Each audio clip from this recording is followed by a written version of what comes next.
Mes chers compatriotes, le 30 juin de chaque année est un moment légitime pour nous tous de célébrer l'accession de notre pays à la souveraineté nationale et internationale. C'est aussi l'occasion de revisiter le chemin que nous avons parcouru ensemble, de prendre la mesure des défis au plan politique, économique et social, afin d'arrêter les voies et moyens d'offrir un meilleur avenir à notre progéniture. Il y a 60 ans, nos pères fondateurs, parmi lesquels Joseph Kasavubu et Patrice Lumumba, sont parvenus à concrétiser la profonde aspiration du peuple congolais à l'émancipation. Nous gardons tous en mémoire la belle histoire du 30 juin, celle de nos deux héros au tempérament différent, mais tout aussi déterminés pour la cause de l'indépendance.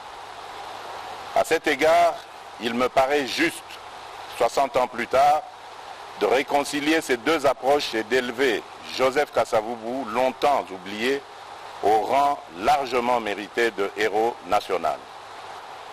Dans le même ordre d'idées, je viens de signer l'ordonnance portant nomination du maire et du maire adjoint de Lumumba-Ville dans la province du Sankourou, rendant celle-ci effective et opérationnelle.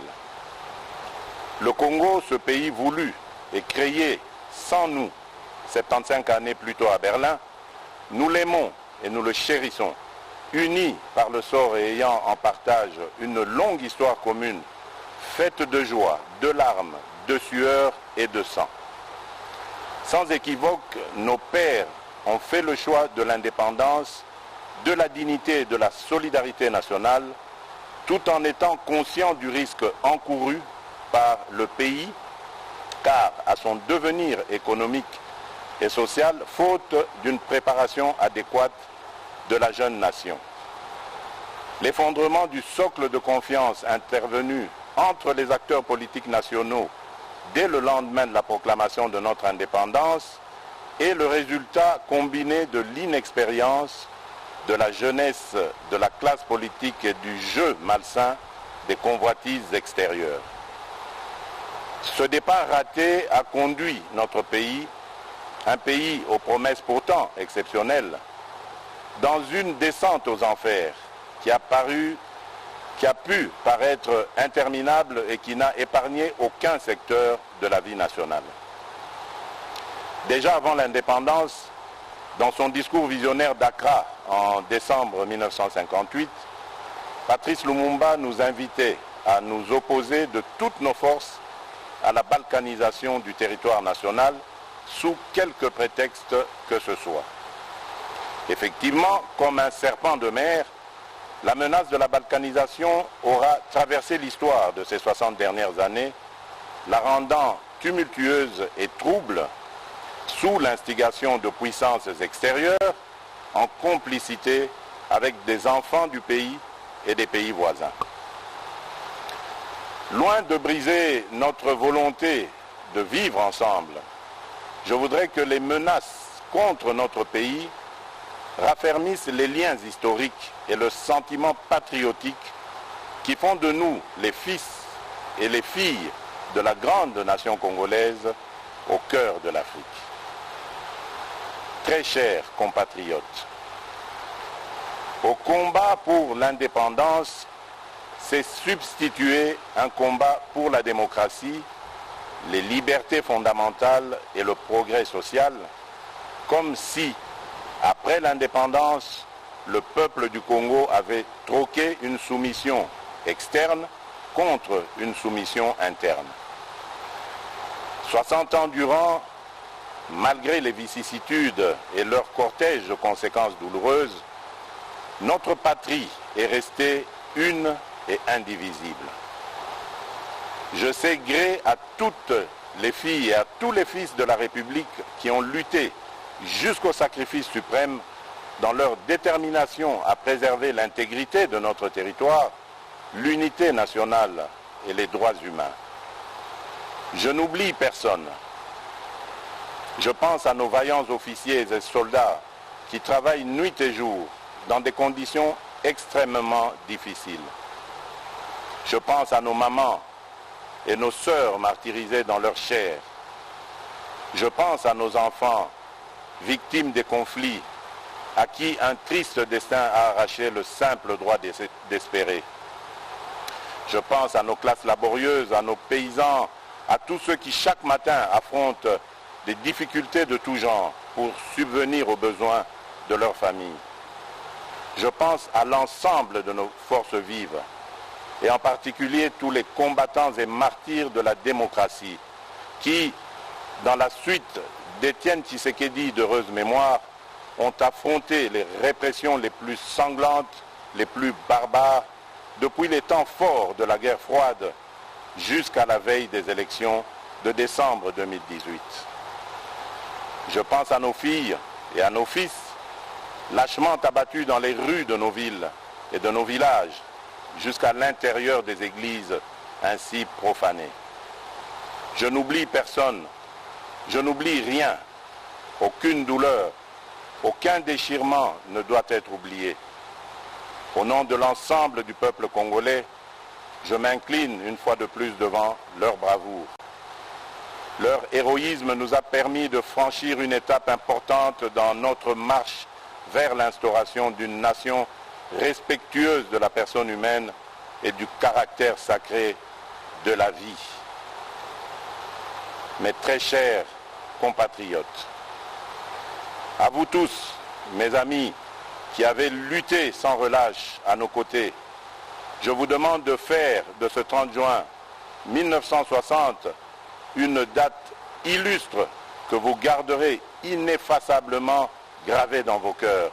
Une date dont vous enseignerez avec fierté la signification à vos enfants pour que ceux-ci, à leur tour, fassent connaître à leurs fils et à leurs petits-fils l'histoire glorieuse de notre lutte pour la liberté.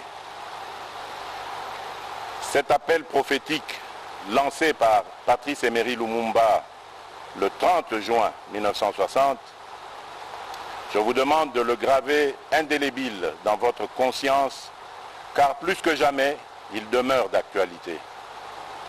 Dans sa longue quête pour la démocratie et l'état de droit, notre peuple a enduré les pires atrocités, crimes contre l'humanité et pillage de ses ressources.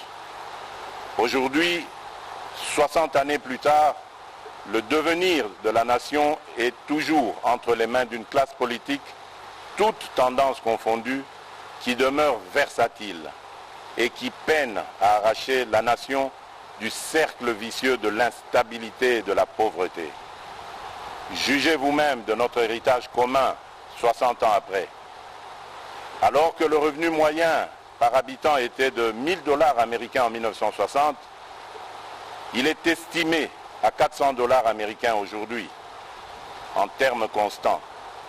Autrement dit, le Congolais moyen a perdu 60% de sa richesse au cours des 60 dernières années. Notre pays est paradoxalement aujourd'hui l'un des pays les plus pauvres du continent, alors qu'il fut l'un des plus riches il y a 60 ans. Notre réseau routier ne représente plus que 10% de ce qu'il était en 1960 et le réseau ferroviaire que 20%. Mes chers compatriotes, au lendemain de mon accession à la magistrature suprême, me conformant à mes obligations constitutionnelles et m'acquittant de mon devoir de redevabilité, j'ai prononcé le 13 décembre 2019 un discours sur l'état de la nation devant les chambres du Parlement réunies en congrès. Devant les honorables députés et sénateurs, j'ai eu l'honneur et la fierté de faire un tour d'horizon complet des principaux secteurs de la vie nationale autour des actions prioritaires de mon quinquennat contenues dans le programme du gouvernement. Il s'agit sur le plan politique du rétablissement de la paix et de l'instauration d'un état de droit. Sur le plan social, il y a notamment la gratuité de l'enseignement, la couverture sanitaire universelle, et les logements sociaux. Sur le plan économique, la priorité a été donnée à l'accès à l'électricité et à l'eau potable, aux infrastructures et à la transformation structurelle de l'économie par sa diversification. Mes chers compatriotes, au moment où nous célébrons le 60e anniversaire de notre indépendance, je note que des pas importants ont été franchis. À l'est du pays, au nord et au sud Kivu, les groupes armés locaux et étrangers ont subi ces derniers mois une forte pression et enregistré de lourdes pertes. Plusieurs combattants issus de leur rang ont été soit capturés, soit démobilisés ou arrêtés, soit rapatriés dans leur pays d'origine. Les ADF sont à ce jour nettement affaiblis et délogés de tous leurs sanctuaires dans le territoire de Béni. L'armée réussit à déjouer plusieurs attaques terroristes de cette force du mal qui, de manière très isolée, mène des attaques ciblées contre les populations civiles. Je salue les efforts de nos officiers et de nos troupes sur le terrain et ma détermination d'en finir reste vive. En Ituri, le FRPI est engagé dans le processus de désarmement, de mobilisation et de réinsertion en cours de mise en œuvre. Ceci après la signature d'un accord de paix avec le gouvernement. Dans l'ensemble, des mesures non militaires sont davantage requises pour une meilleure mobilisation des communautés locales dans la lutte contre les forces négatives. Je réitère mon appel à tous les autres groupes armés afin de déposer les armes et de choisir la voie de la paix, sous peine de s'exposer aux sanctions coercitives de l'armée et à des poursuites judiciaires. Je condamne fermement les massacres des populations par des miliciens en Ituri, au nord et au sud Kivu. Tout en exprimant ma compassion aux familles durement touchées par cette barbarie ignoble, je les assure que ceci ne restera pas impuni. Chers compatriotes, comme je m'y étais engagé, l'établissement d'un état de droit est en marche dans notre pays. Le citoyen congolais a retrouvé la pleine jouissance de ses libertés fondamentales, de manifester, de résider dans son pays, de ne pas être arrêté pour des raisons politiques. La justice recouvre peu à peu son indépendance. Les avancées enregistrées l'ont été au prix de sacrifices extrêmes. Elles ne peuvent être annihilées par des manœuvres d'arrière-garde qui s'observent chez certains de vouloir légiférer pour déposséder le Conseil supérieur de la magistrature du pouvoir judiciaire qu'il détient pourtant par la Constitution. Point n'est besoin de vous rappeler que la justice élève une nation. La justice est pour un état de droit ce que le sang est pour le corps humain.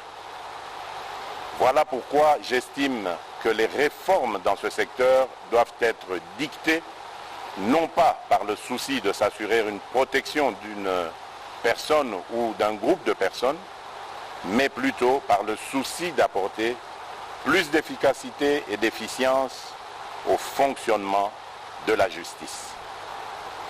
En considération de ces éléments, je n'accepterai sous aucun prétexte des réformes dans ce secteur qui, par leur nature et contenu, viendraient porter atteinte à des principes fondamentaux régissant la justice telle que prévue dans notre Constitution, notamment l'indépendance du pouvoir judiciaire, du pouvoir législatif et du pouvoir exécutif, le pouvoir régalien de nomination des magistrats, la gestion du pouvoir judiciaire confiée au Conseil supérieur de la magistrature et bien d'autres.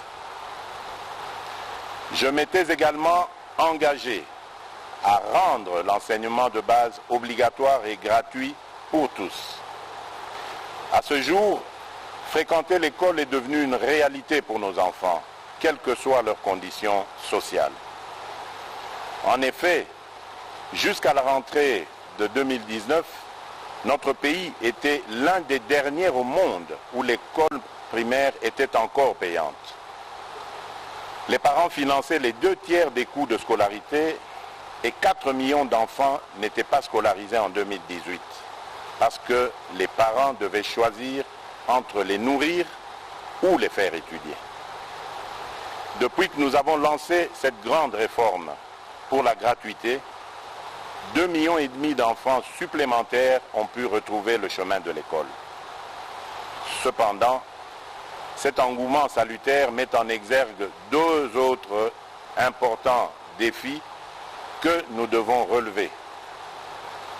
Celui des infrastructures d'accueil et celui de la qualité de l'enseignement.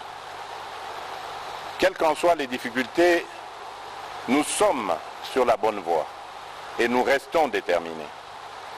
Nous pouvons nous réjouir de bénéficier du concours sans précédent de la solidarité internationale pour la prise en charge de cette réforme dont le coût est supérieur à $1 milliard par an.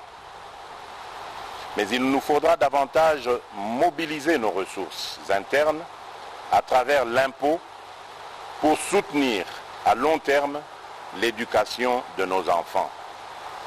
Il s'agit d'une responsabilité collective et prioritaire qui doit interpeller chaque citoyen.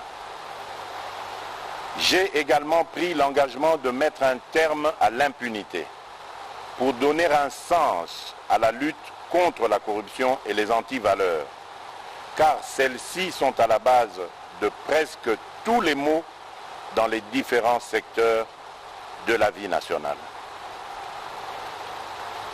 Quelques mois après mon avènement, des ministres du gouvernement central et des ministres provinciaux ont été suspendus de leurs fonctions, déférés devant la justice et condamnés pour des faits de corruption et d'abus d'autorité. Aussi, ai-je à cet égard créé par ordonnance datée du 28 mars dernier une agence de prévention et de lutte contre la corruption, en abrégé APLC, qui a pour mission de prévenir et de lutter contre la corruption qui gangrène le pays en amont de l'action des institutions judiciaires. Sur le plan économique, j'ai fait de l'accès à l'électricité une priorité. Plusieurs projets publics et privés sont en cours de démarrage, notamment une centrale solaire de 1000 MW à Kinshasa et d'autres à l'intérieur du pays. En outre, au-delà des conférences et débats publics sur la question, le méga-projet du Grand Tinga est au cœur des transactions susceptibles de lui donner un coup d'accélérateur inespéré. Mes chers compatriotes, le courage, disait Jaurès, c'est d'aller à l'idéal et de comprendre le réel. Notre pays a failli à son devoir de donner à la jeunesse une perspective crédible, autre que de vouloir s'agglutiner au sein des institutions politiques et publiques, comme si leur avenir n'existait qu'en faisant de la politique. En 60 années, nous avons progressivement laissé notre classe politique se transformer en une sorte de mafia. Et nous en avons fait le principal modèle de réussite pour cette jeunesse. Il est temps de changer de paradigme et de créer les conditions qui permettront à nos jeunes de devenir les principaux créateurs de richesses dans notre pays. Cette jeunesse talentueuse, pleine d'énergie et avide de savoir, pour laquelle nous avons engagé le pays dans la transformation digitale à travers l'ambitieux plan national du numérique Horizon 2025. Depuis l'indépendance jusqu'à ce jour, notre pratique de la politique a eu pour principal effet de diluer l'efficacité, de diluer les responsabilités et au final de desservir au lieu de servir. La lutte contre l'impunité, contre la corruption et les antivaleurs constituent les éléments centraux de ma stratégie, sans lesquels tout réel espoir de changement est impossible. Mais dès lors que nous avons en toute conscience choisi de privilégier la réconciliation nationale pour mieux construire l'avenir et préserver la paix, la lutte contre l'impunité ne doit en aucun cas se transformer en vengeance ni en chasse aux sorcières. De même, aucune réconciliation crédible ne peut être envisagée si nous continuons avec les pratiques anciennes de la corruption, de la ruse et du crime. L'engagement que j'ai pris devant vous, devant ma conscience et devant Dieu, c'est de donner la chance à tous les Congolais, sans l'avenir, en toute liberté et en toute quiétude, mais sur de nouvelles bases morales. En aucun cas, cet engagement ne peut signifier la poursuite de l'impunité. M'inspirant des Saintes Écritures, mon objectif n'est pas de voir les méchants périr, mais plutôt qu'ils changent, qu'ils soient sauvés et que le pays tout entier s'en réjouisse. À défaut, ils s'exposeront à la rigueur de la loi. Celle-ci étant faite pour révéler la faute, j'accorde à la restauration de l'état de droit la première des priorités dans mon combat pour l'édification d'un nouveau Congo. J'ai entendu certains parler avec ironie ou crainte de la République des juges. La réalité est plutôt que le pouvoir judiciaire demeure confronté à de nombreux défis en termes de ressources, de capacités et d'indépendance. La République démocratique du Congo ne compte actuellement qu'un magistrat pour 28 000 habitants, alors qu'un ratio minimum de 1 magistrat pour 5 000 habitants est considéré comme étant la limite de la couverture requise par les standards définis par l'Association internationale des magistrats. La dernière grande vague de recrutement des magistrats en République démocratique du Congo date de 2011. Nous avons donc un grand retard à rattraper. Mes chers compatriotes, j'ai à cœur l'ensemble de vos aspirations pour un Congo meilleur, un Congo paisible, plus juste et plus équitable. Qu'il s'agisse de la réforme en cours de la justice, que je compte poursuivre et approfondir, de l'indispensable rattrapage en matière d'infrastructures de base, de l'accès à la santé, de la pacification intégrale du pays ou de la préservation de l'environnement, le Congo a grandement besoin de ressources et de méthodes pour poursuivre avec succès la mise en œuvre du programme pour lequel vous m'avez élu. Je souhaite que l'expérience douloureuse révélée au cours du procès en rapport avec le programme des 100 jours tourne définitivement la page de la longue série de projets et programmes qui, à travers l'histoire de notre pays, ont donné lieu à d'importants coulages des ressources publiques en toute impunité. Je pense notamment au projet de Bukangalonzo, aux multiples cessions d'actifs miniers, aux projets de construction d'infrastructures routières, aéroportuaires et j'en passe. Le défi du Congo, le défi du peuple congolais, c'est de sortir de la répétition pour s'inventer un destin. À tout prix, nous devons y parvenir et nous allons y arriver. J'appelle le gouvernement de la République à engager des réformes sur l'ensemble de la chaîne de la dépense, afin que nos ressources publiques soient désormais mieux préservées et mieux utilisées. Mes chers compatriotes, alors que nous nous étions engagés à faire de 2020 une année de l'action décisive, la force du destin a fait coïncider cette année du 60e anniversaire avec l'une des crises sanitaires et économiques les plus intenses que notre civilisation ait connues, l'apparition de la Covid-19. Cette crise est également un rappel à l'humilité que nous devons adopter face à l'accélération imprévue du mouvement de l'histoire. La Covid-19 qui affecte aujourd'hui tous les continents et qui frappe indistinctement tous les habitants de la planète représente la plus grave crise sanitaire qu'ait connue le monde depuis la grippe espagnole. Toutes les certitudes idéologiques sur lesquelles est fondé l'ordre économique mondial sont aujourd'hui remises en question.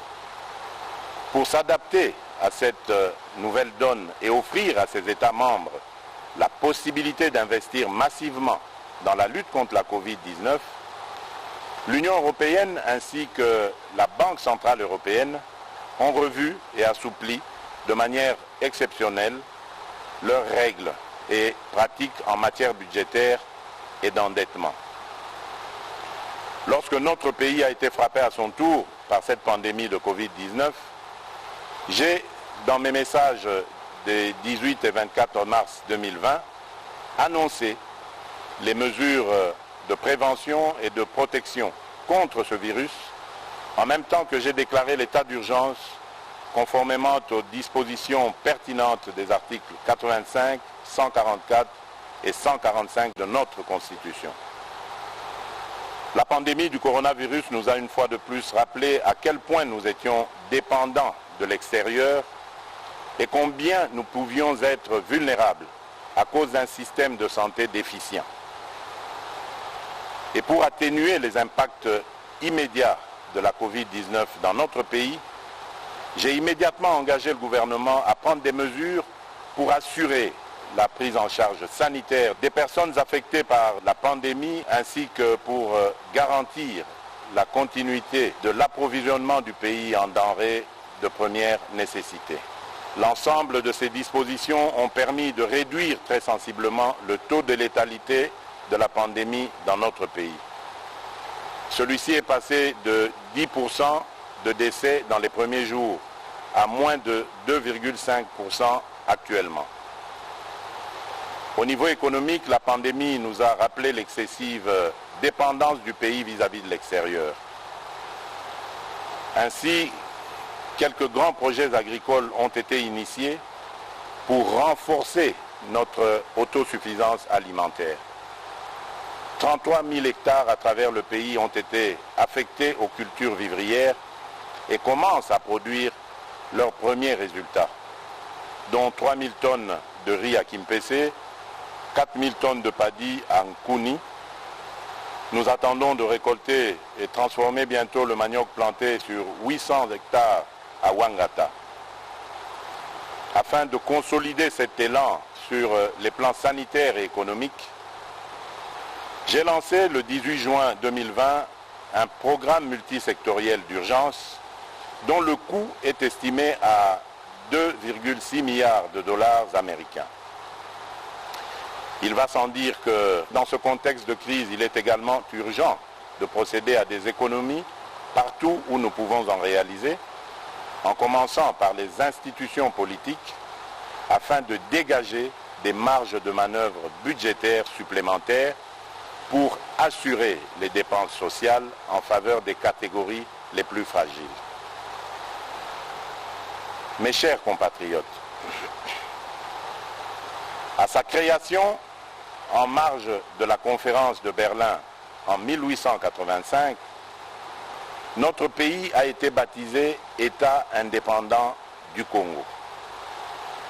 Loin de pouvoir caractériser la souveraineté des peuples qui y habitaient et qui venaient d'être soumis à un régime de colonisation, cette dénomination a symbolisé la volonté de son propriétaire d'alors, le monarque belge Léopold II, de transformer notre pays naissant en zone de libre-échange économique au profit des puissances occidentales de l'époque.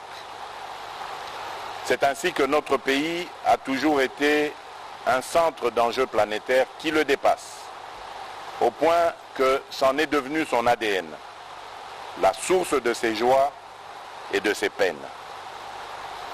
C'est pourquoi, tirant les leçons de l'histoire, j'ai résolument engagé la République dans la voie de l'ouverture internationale, dans l'unique but de préserver les intérêts supérieurs de mon pays et de mon peuple.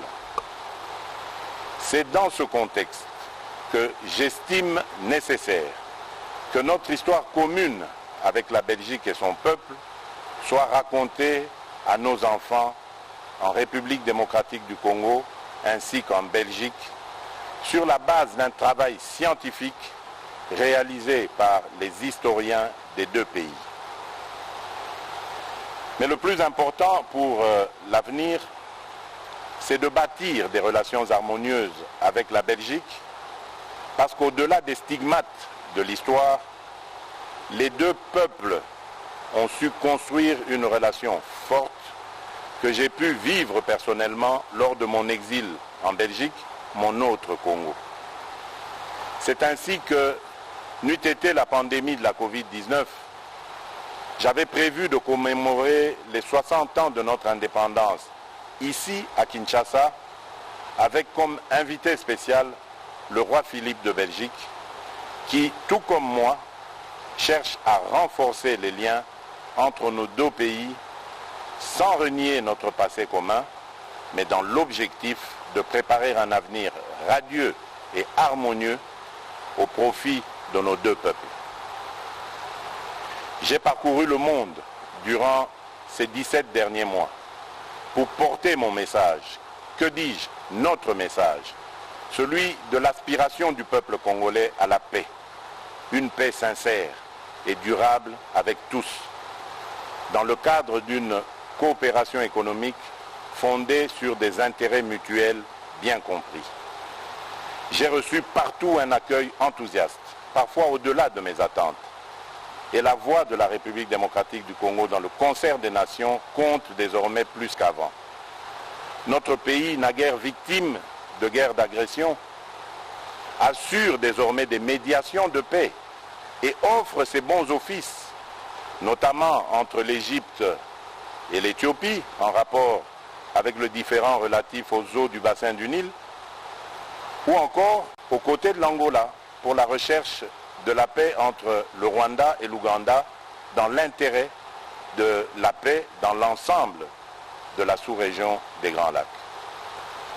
Mais nombreux déplacements ont également hissé la coopération au développement en faveur de la République démocratique du Congo à un niveau sans précédent.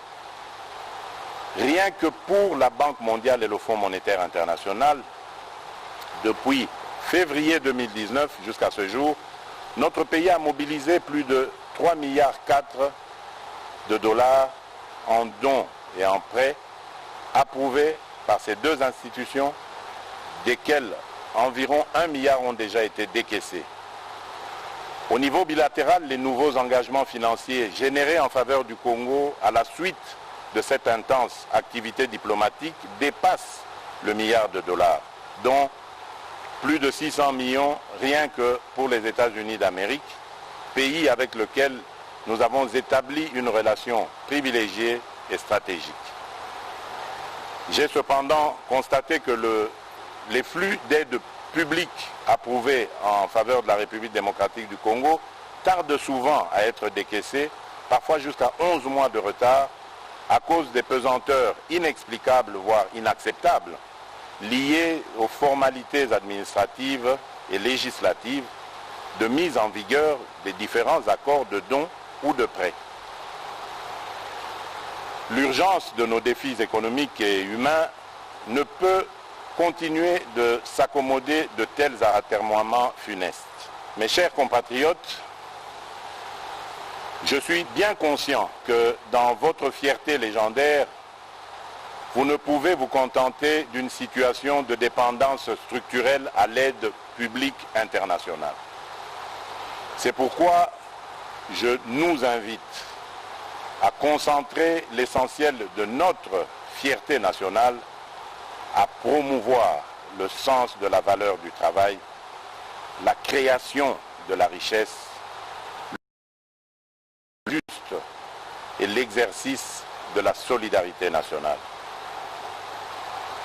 Mes très chers compatriotes, alors que l'œuvre du redressement de notre pays postule le rassemblement de toute la nation autour de l'essentiel, nous devons affronter en même temps les contingences imposées par cette expérience inédite de coalition politique formant la majorité.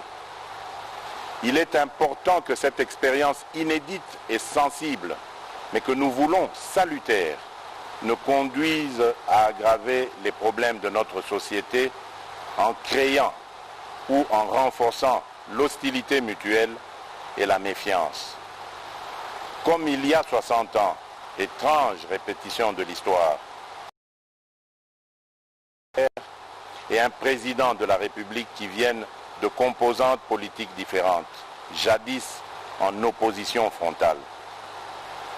N'est-ce pas un sort de l'histoire afin que nous réparions le péché originel qui a entraîné notre pays dans une succession de crises?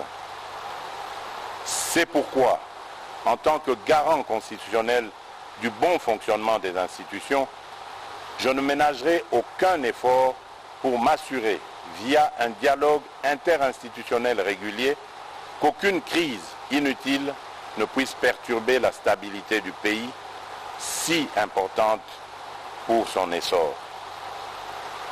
Permettez-moi néanmoins de saisir cette occasion symbolique de commémoration de l'indépendance pour réaffirmer qu'aucune majorité politique ou parlementaire, d'où qu'elle vienne, ne peut outrepasser les principes fondateurs de la République qui sont à la base du pacte social tel que consacré dans la Constitution du 18 février 2006, à savoir un État de droit indépendant, souverain, uni et indivisible, social, démocratique et laïque. Mes chers compatriotes, j'observe souvent la ferveur avec laquelle nombre de mes concitoyens s'indignent lorsqu'il est porté atteinte aux droits et libertés des personnes de couleur sous d'autres cieux, notamment dans les vieilles démocraties. Mais comment comprendre que ces mêmes concitoyens se retrouvent parfois parmi ceux qui attisent le plus le tribalisme et la haine lorsqu'il s'agit de la vie de nos compatriotes? Je combattrai avec la dernière énergie la résurgence de ces fléaux qui pourraient menacer le vouloir vivre collectif si chèrement acquis. Mes très chers compatriotes, qu'est-ce que 60 ans dans la vie de notre nation? Molière nous rappelle à juste titre que 60 ans, c'est la fleur de l'âge, qui nous fait entrer maintenant dans la belle saison. Soyons tous interpellés par les défis majeurs auxquels notre pays est toujours confronté, notamment celui de la maximisation des recettes publiques. Pour assurer la réussite du programme du gouvernement, je n'ai cessé d'exhorter ses membres et mes concitoyens à œuvrer à la restauration de l'état de droit, afin d'accélérer les flux d'investissement privé, qu'ils soient internes ou externes, ainsi que pour maximiser la mobilisation des recettes fiscales, pierre angulaire des ressources publiques. Très chers compatriotes, fonder un État moderne, un État normal, et vaincre la pauvreté décrétée cause nationale constitue toujours la pierre angulaire de ma vision pour notre pays. Sur ce chemin encore parsemé d'embûches et d'obstacles, je ressens toujours au plus profond de moi la force et la détermination de mes compatriotes quand, dans un écho grandissant et permanent, ils ne cessent de me rappeler leur leitmotiv, à savoir le peuple d'abord. Oui, le peuple d'abord est la boussole de notre action et la mesure de notre détermination. C'est vous dire que l'intérêt du peuple congolais constitue et constituera toujours le fil conducteur de toutes les réformes que j'entends voir le gouvernement de la République accomplir tout au long de mon mandat. À 60 ans, on n'a plus d'excuses. À 60 ans, on ne commet plus les mêmes erreurs. À 60 ans, on sort des discours creux et répétitifs et on prêche la sagesse et la droiture par l'exemple. À 60 ans, on pense à l'héritage et aux valeurs à léguer aux générations futures. Il est temps que nos ambitions personnelles viennent en dernier lieu et que les ambitions de notre pays soient notre priorité. Très chers compatriotes, c'est pour vous, avec vous et dans votre intérêt que nous allons réussir le mandat que vous m'avez confié. Bonne fête de l'indépendance à toutes et à tous. Vive la nation congolaise unie et forte. Que Dieu bénisse la République démocratique du Congo. Je vous remercie.